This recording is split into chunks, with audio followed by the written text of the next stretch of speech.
Hello दोस्तों, mysterious fact के एक और एपिसोड में आप लोगों का फिर से हार्दिक स्वागत है। तो दोस्तों, ये दुनिया जो हमें दिखाती है इसमें से कुछ वास्तविक होती है और कुछ काल्पनिक। मगर इस दुनिया में कई ऐसे जीव जंतु या ऐसे प्रजाति हैं जिसका विश्वास करना शायद ही एक आम आदमी के लिए अविश्वसनीय है।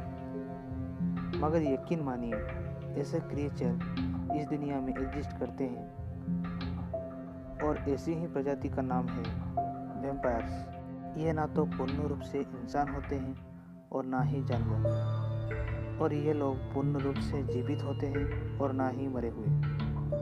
इतिहास से पाए गए किंवदंती और दस्तावेज के मुताबिक वैम्पायर्स वो प्रजातियाँ होती हैं जो कि यूँ तो मृत लोग होते हैं, मगर किसी खास दिन वो जाग उठते हैं और अपनी कब्र से बाहर निकल आते हैं। जागृत होने के बाद ये लोग अपने भूख मिटाने के लिए इंसान या किसी जानवर का खून पीना पसंद करते हैं और फिर सूर्योदय से पहले वापस अपनी कब्र में सो जाते हैं। इतिहास में वर्णन कई सारी ऐसे किस्से हैं जो कि बयान की जाती हैं।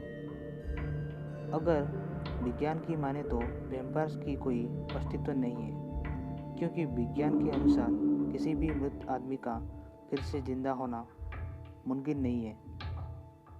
आज के इस अध्याय में हम आज आपको कुछ ऐसे ही चीज़ों के बारे में बताने वाले हैं जिससे सुनने के बाद आप भी सोचोगे, क्या ये सच में इस तरह का क्रिएचर इस दुनिया में मौजूद है। Peter the ब्लडसकर।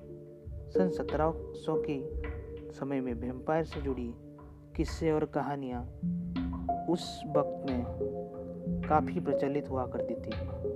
सन 1700 से 1730 समय को ड्रैकुला का समय कहा जाता था।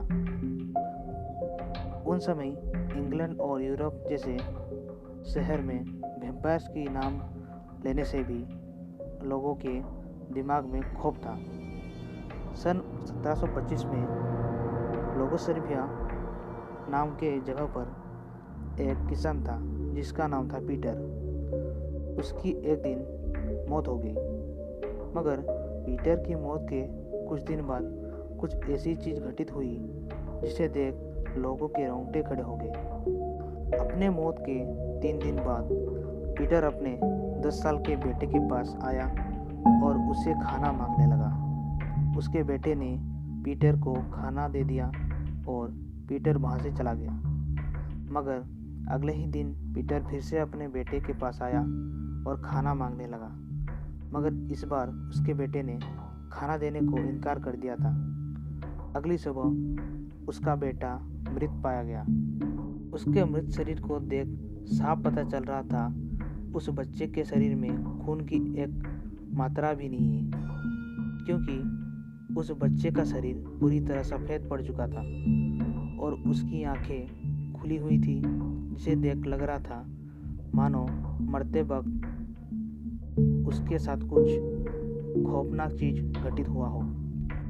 उस बच्चे की शरीर में जो सबसे विचित्र बात ये थी, उसके दाहिने गर्दन में कुछ घुसा हो और घायल कर दिया हो और नोच खाया हो।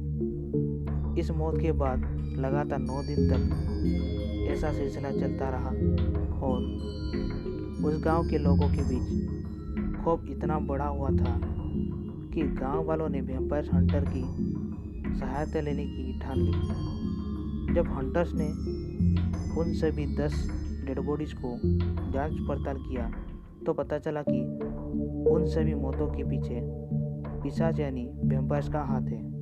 उन्होंने अब पीटर के कब्र को खोद कर देखा। वहाँ के सभी लोग हैरत में पड़ गए। पीटर का मृत शरीर अब भी ताज़ा था और उसको कपड़े अभी भी खून से भीगे थे। पीटर के छाती में एक छड़ी गड़ी थी और उसके मुंह में किसी पक्षी के पंख मिले।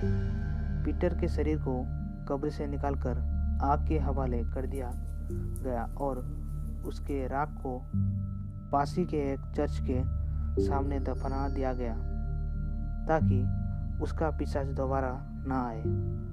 इसके बाद पीटर को कभी नहीं देखा गया, मगर वो उसके मुंह में वो पक्षी के पंख और छाती में वो घुसा हुआ छड़ी कहाँ से आया, ये मिस्ट्री पीटर के राख के साथ दफन हो गई। तो दोस्तों, आज का वीडियो आपको कैसा लगा ये कमेंट करके बताएं, और वीडियो पसंद आया हो तो लाइक शेयर एंड सब्सक्राइब जरूर करें। हम जल्द आएंगे एक और मिस्ट्री के साथ। तब तक के लिए अलविदा।